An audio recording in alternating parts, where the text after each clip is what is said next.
Hi guys, my name is Yannick Reis. I hope you're doing well and I welcome you to my new video. You may already stumbled about this problem that you have a single text composable that should only be visible on one line. So you set your text composable to max line 1, but then some unexpected things come across.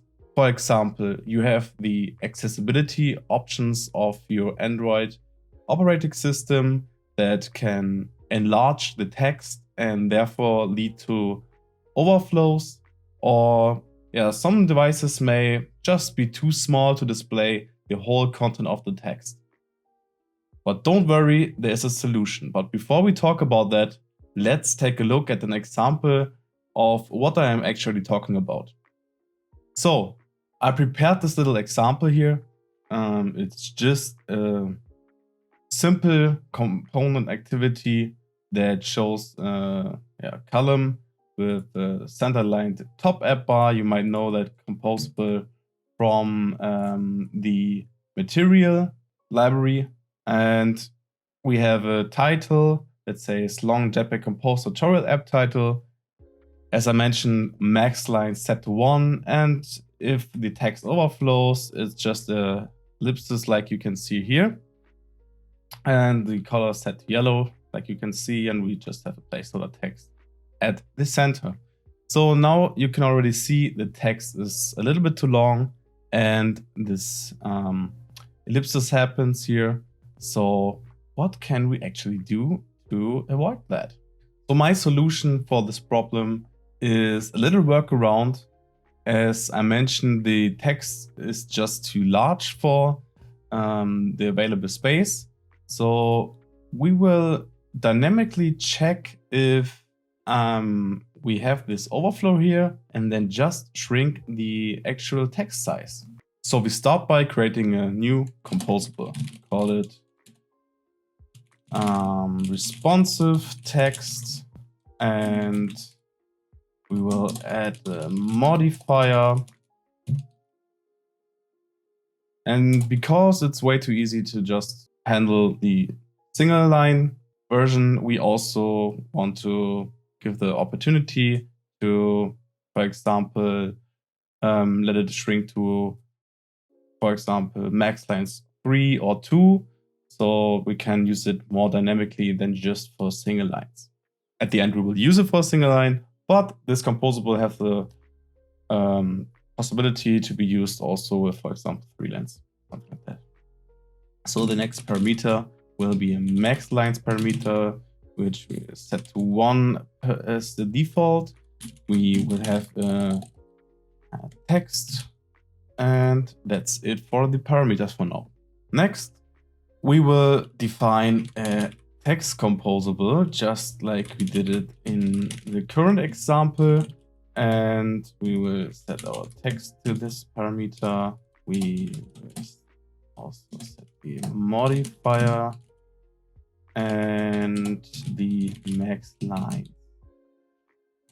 Of course, you could pass in additional parameters, just how you need it, but we will keep it simple. And the next thing we will need is variable, and we will call it text size. And this will be a delegate of mutable state of, and we need a target text size. And this will actually be another parameter we will pass in, because we want to define a text size which should be the default, and then later we will downscale if that default text size doesn't match our available space. So next we will add another parameter, like I just said, target text size, and this will be text unit. And then we will have this parameter as initial value. import once again. And now we can also explicitly set the type so it's more clearly. And next we will use this value in combination with another variable that is called text layout. And this is a callback that gives us a text layout result.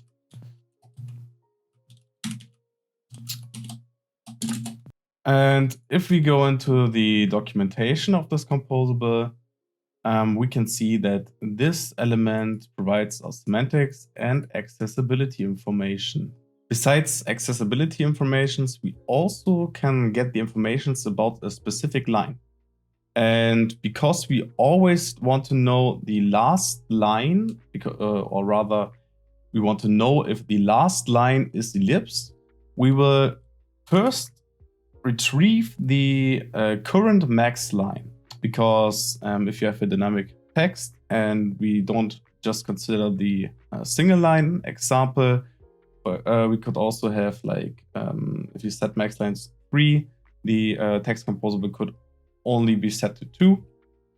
So we will check for the current max line index, which can be retrieved if we get the line count, which is for example 2, and then we subtract that by 1, so we get the index. And now that we have the index, we can actually check if we can get the information about the respective line also by that text layout result. If we now just check for the line by the isLine ellipse. And now we pass in the max line. And if that line is ellipse, which would be the case if, like in this text composable, in our example, because we have one line, -1 is 0, so the first line, and as you can see, it is ellipse. So in this case, the if statement would be executed, and now we can update our initial text size with a smaller text size that is just text size multiplied by a small amount of itself. So we define a new constant and we'll call it text scale reduction interval.